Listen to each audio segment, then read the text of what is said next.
We are thrilled here in Greenwood to be able to speak with Representative Krystle Matthews, who recently launched her campaign for U.S. Senate to replace Tim Scott in 2022. Hey, thank you for taking the time to be with us this morning, Representative. Thank you for having me. I'm so glad to be here, Mr. Kimley. All right, we can drop the formality. You can call me Bill. All right, Bill. It has been over a year of coronavirus affecting our daily lives. So what was the last live performance you were able to attend? Oh, wow. Oh, my God.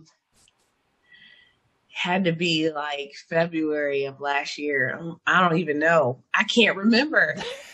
I know. It almost seems like last year was surreal, and you have to wipe it off the books, right? I know. I remember exactly what I did the week before we went on lockdown. I went bowling with a group of friends in downtown Columbia, and like 3 days later is when we went on lockdown for coronavirus. I guess that would be the last time I was like in person hanging out before we went on lockdown. I think we all thought this was going to be a very, very short thing, that we would fight it and we would win and it would go away. And it did. Nope. It made itself at home. It did. And many parts of the country just surrendered to it. Yeah. So that dragged it out. So you currently represent State House District 117, which covers parts of Charleston and Berkeley County. Is that correct? That is very correct. That is one crazy shaped district. I looked at that on the map, and there is no rhyme or reason to it. It's like a backward C. I think my district is the very definition of gerrymandering, I'm pretty sure, in some way. It does not make sense at all. So in 2018, you ran for State House against a Republican incumbent. And in fact, you were the first person to challenge that seat since 2010. And of course, you defended it successfully in 2020 as well. So for those of us who are watching who may be toying with the idea of running for office themselves, can you walk us through that thought process in 2017 or 2018 that led you to take that leap and say, I'm running? Well, I'll be honest with you, Bill. I was suffering from depression and anxiety. I had a lot of stress going on, but I've always been an avid reader. So one of the things that I would do at night before I would go to bed is read. And I was reading an article on my phone, and it was talking about midterm elections and why they're important. And I remember reading that article and my mind being blown that I had no idea how much state politics affected how I actually live, making that realistic correlation between one and the other. It blew my mind. And I think I'm pretty smart. So I said, if I don't know this, how many people connected to me don't know this? And I literally fell asleep and I had a dream, and I woke up the next morning and I told my best friend, I think I'm going to run for this seat. Now, I didn't know who was in it yet, but I did research after and find out. And it wasn't necessarily that I had anything bad to say about what he was doing, but it was more what he was not doing. I felt like there were things we needed that we didn't have. And so I didn't know where to go or what to do. So I Googled it. I Googled where to go and what to take. Google told me what to get together and where to take it and how much to take with me. I did. Me and her met up at the registration office. I registered, and then I didn't know what to do next. So I Googled what to do next, and it said I needed to campaign. I didn't know how to campaign. I didn't know how to fundraise. I literally only ended up raising about $720. So my advice to people, and I had 6 yard signs, and my advice to people is, if it's in you to run, you need to listen to that little voice inside of you and do it. And I campaigned like a mother. I literally couponed to get my postcards and my door things. I didn't know what else to do. I'm a mom of 5. So I did what was natural for me to do, which was coupon. And so you have to do that. But I'm also encouraging other people that if you don't know a candidate and you see a name, a lot of times these candidates don't know where to find you. Go find them. Introduce yourself, have a conversation, see what they're about, have that one-on-one, because that is what will really let you know why a person is in it and how to get a feeling for them. You know, setting aside the Senate race, that story alone deserves a movie. So I'm going to reach out to you afterwards and see if I can option the rights to that story. How to win a seat on $780 in coupons. That's really cool. Yes, Mr. Print was my best friend, and I didn't know any better. And people were telling me how much they paid for yard signs, and I was like, "Yeah, I didn't pay that much for mine." So as I was reading back, as you were getting some publicity and press during that campaign, you said that you wanted to run because you didn't see anybody who looked like you representing you, and you were looking for the working person's voice. Mm-hmm. And I started to see a theme in that race, in your subsequent race, and in this race for Senate, that same theme about the working person's voice.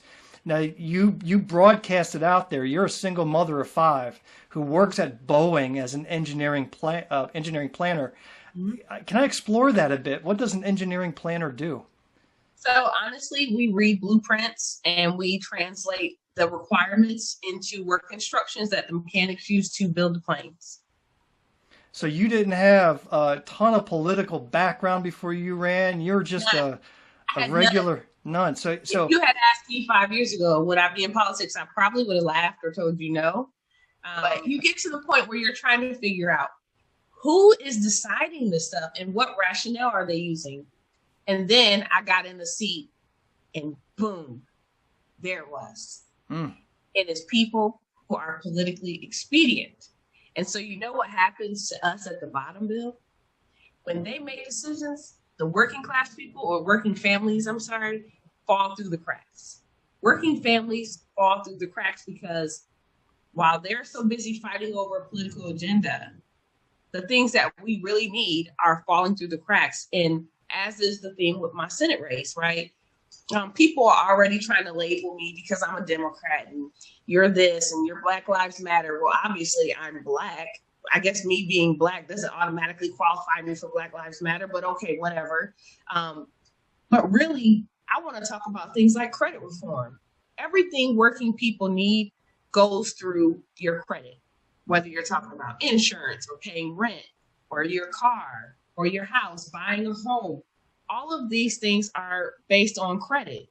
And most of the things that measure your credit are not the things that we typically pay every month repeatedly. So why are we not talking about a way to make that system more efficient for working families? That is very costly, but you know why? Because it's not a national issue, so they can't fight over it. And when parties fight, somebody is always making money. I've learned that. So I've always been curious, especially for those representatives who don't have law firms backing them up. How does a regular working Joe or a working Krystle handle a full-time job along with legislative duties, especially the overtime you've been putting in this year in Columbia, let alone campaigning? I'm going to go on a limb here and guess that the hefty salary you receive as a representative doesn't quite pay the bills. It's horrible. We need to up that so that working families can be involved in this process. Unless you have a job that is flexible, like mine is, you can't really do this. And that is the part that is egregious. It's unreachable. And let's not even get me started about talking about the family part, right? I don't ask, can I bring my kids? I show up. You know, I'm an elected official with 5 kids. You know, I'm a single parent. So guess what? When you invite me, you need to make sure there's a table for them. I am not asking for permission. They're a part of me, but I can tell that this was not set up for us based on where the parties are held, what time of day they're held, what days of the week they're held. A lot of this stuff is during the week at night. That is not set up for working families. Mm-hmm. And we have got to change the way we systematically think about and the way we do politics, because it does not work for everyone, and we all deserve a voice at the table. So as a legislator these past 3 years, how does that working person message resonate with some of your highlights and accomplishments as a House rep? What are some of the things that you've done that really helped that working person that you represent? Well, definitely fighting for equal pay for women, definitely fighting for the hate crimes bill, definitely fighting for the period tax to be removed from women's feminine products, something that I feel like should have been done so many light years ago. Most states have a list of disposable medical items that are tax exempt. But of course, South Carolina loves to be last at everything. So we don't yet have that. I've had bipartisan support on it because we've tried to pass a comprehensive list of medical supplies. GOP shuts it down. So there's just a number of things. Me and Mandy Kimmons tagged up to try to get the tag light removed as a means of pulling people over, which we know is archaic. Again, all license plates have reflective coating. And if you're in compliance with headlight laws, as soon as the headlight hits it, you can see it. So a number of things that I'm very proud to be a part of and sign on to. But I definitely think that those things aren't getting hearings, which is the part where I need the public to pay attention, because we need pressure to make sure that those things are getting hearings out of bills. And you can see we've only ratified 40. But if you pay attention at the beginning of session, we filed over 400. Every year there's over 400 bills filed. Now think about that. Only 40 have been ratified. 37 signed into law, 1 veto, 1 pending, and 1 more that I think has something else going on with it. So you have 37. If you read what they are, they're all like Republican strongholds. And that is why we need a seat at the table. Because not because all the bills that they pass are horrible, but because this state consists of more than just the things that they want to talk about. And our legislature is supposed to reflect the state. Same as the Senate, right? The Senate should not just be 2 men, 2 Republican men that have worked for themselves, are probably independently wealthy. I'm a working mother. I am over 52% of the state is women. 40% of the state is single parents. Who better than I to represent that facet of our state? Mm-hmm. Now, the first reaction that anybody who doesn't know you might have is that you've got some incredible odds to overcome in taking on Tim Scott. What does Krystle Matthews know about aiming high and reaching those lofty goals? I've done it my whole life. I come from a place where grit means something. And I mean, I took out an 8-year incumbent twice. They thought it was a fluke. And when it happened the second time, I'm pretty sure they were surprised at that as well. But I have a lot of bipartisan support. The Republicans said, frankly, we can deal with you because we know you ain't going to take no ish. You got to come to me with facts. I have to read everything I touched because I need to know what's in it. And like they say, the devil is always in the details. So sometimes we have to be careful when we hear people are so quick to run to a camera and tell you what bill they have, because you got to watch out for the fluff. You really have to get into the bones and the meat of it to know what's going on in that bill. And that's something that I specialize in. And again, I am known for going live and telling my constituents and my friends and family and my viewers, anybody who's on my timeline, hey, don't be fooled. This is what's going on. That way they have an understanding. And I've been teaching them how to use the process, when to come in, when is it time for the public to talk, how to use your state rep as a resource. A lot of people know what we do in title, but they have no idea what we actually do. That's all elected officials are. We're a resource. And so that should not be something that is strange or foreign to our constituency. The fact that it is should be a flashing red sign that there's a problem. Now, there's a photo on your website of you and Stacey Abrams. Now, that's a shot that many Democrats would be envious of, and if some got it, they would just retire at that point and thought they'd reached the top. How did that photo come about?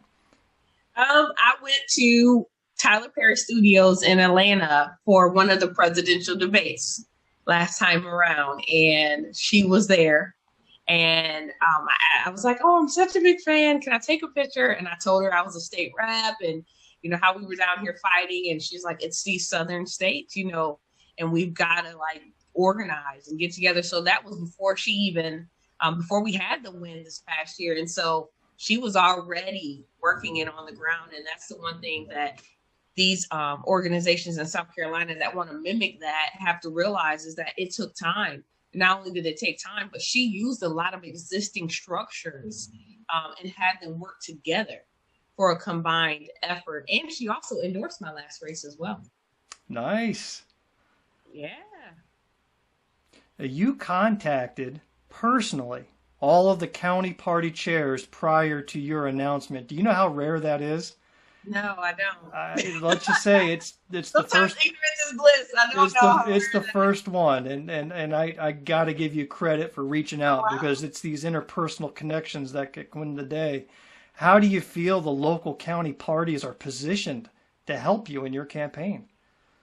I think that if we can help you all make sure that you have a structure that's set up as we come through, especially like you being able to get out the vote, helping us knock doors, helping us understand the issues in your area.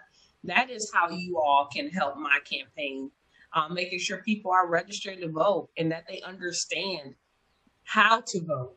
We had a lot of college students last time around whose votes didn't count because they were wrong on some technicality. With all the voter suppression laws that are trying to be forced through, it's going to be very, very important that you all are on top of those changes. And again, that's where you lean on your legislators, because we're going to know and we should be able to be a resource for you in that way. That way, you know what requirements need to be met. That way, when people come to you, you can tell them, people who have been released, felons and things like that, making sure they know that in this state, your right to vote is restored once you're done, and that you can actually go register. A lot of people think that they can't. It's just a stigma that carries on. So that is how you all are going to be able to help us. Volunteering, phone banking, that is what it's going to take to really bring awareness that, look, there's somebody out here. Those of us who are tied into politics, we know something is going on, but there's a whole genre of people like me who, before I read that article, I went to work. I took kids to school. I picked them up. I sometimes sat in my car and ate whatever was at the bottom of my purse, and went to practice, grabbed a Gatorade, brought them home, put them in the shower, fed them dinner, and we did it all again. And it's not that we don't care about our communities, but if you don't know, you can't know what you don't know. Yeah, sometimes, you could be a passionate Democrat. You join the local party and you think these candidates elect themselves. And really, there's only so much that one person or one organization can do. We got to step up and provide that support and that ground game. I really, my ears raised up when the day you mentioned that one of the secrets to success will be to register 150,000 South Carolina voters. And that number is actually lower than some recent numbers I saw about the potential number of voters out there. Kraft just announced some numbers, and it was much higher. So let's go get them. Yeah, amen to that. Now, last week, you may have been surprised, as was I, to learn from Senator Scott in his recent GOP response that racism is no longer a problem in America. Yeah. What was your initial reaction to learning that fact? And did you get the memo ahead of time? Because I didn't see that memo come through. I did not get the memo ahead of time, and I was super surprised that he would stand up there and say that in a response to a non-confrontational speech by President Biden. He actually was confrontational and then decided to call Biden divisive, and then went on to say that there's no racism in America after he's publicly come out and said that he's been racially profiled. I was just like, what could he have been thinking? I don't know why he would say such a thing. I was super surprised to hear him come out and say that. And while we can say that what we want America to be, we should not ignore the realism behind what it actually is and trying to make it better. I do believe that we can do better. And I believe that we must do better, but I do not believe that covering it up or denying it will help it get better. Amen. As a House representative and as a future United States Senator, there are more issues that you want to tackle than you can shake a stick at. As you proceed in your campaign, what are the top 3 that you want us to know you are particularly passionate about? I'm particularly passionate about infrastructure and these crumbling roads. Working families oftentimes don't have that extra bucket of money to handle unexpected expenses that come from car repairs and things like that we have to suffer because of these roads. I take a lot of calls about that from my constituents. Also, again, credit reform, because it is the root of how we live. It used to be where you paid first month rent and deposit. Now, based on your credit score, if it's low, you could end up paying more than a month's rent deposit. You could pay a month and a half on top of the month, and then you still got to come up with rent again in 30 days, and that was just a deposit. So definitely making sure we recommit to public education, and along with that, vaccine rollout, and making sure that we're keeping people safe and informed on what's going on and not getting wrapped up in the media game of this week it's the numbers are down, this week the numbers are up. We need to stay vigilant until we're out of the woods on this. I really feel like we are going to see some light at the end of the tunnel, but we have to stay the course. So definitely not letting up on vaccine and pandemic preparation and care. Mm-hmm. Well, hey, thank you so much for the generosity of your time. This was very delightful speaking with you, and we look forward to seeing you in person here in Greenwood. Any last thoughts or comments you would like to leave us with? Please go to Matthews for Senate and sign up if you want to volunteer when we come through Greenwood County, and definitely go there and find out what we're about. If you have questions, feel free to email and send them. We're looking forward to seeing you on the journey. Thank you so much for spending time with us. Have a great day. Thank you for having me.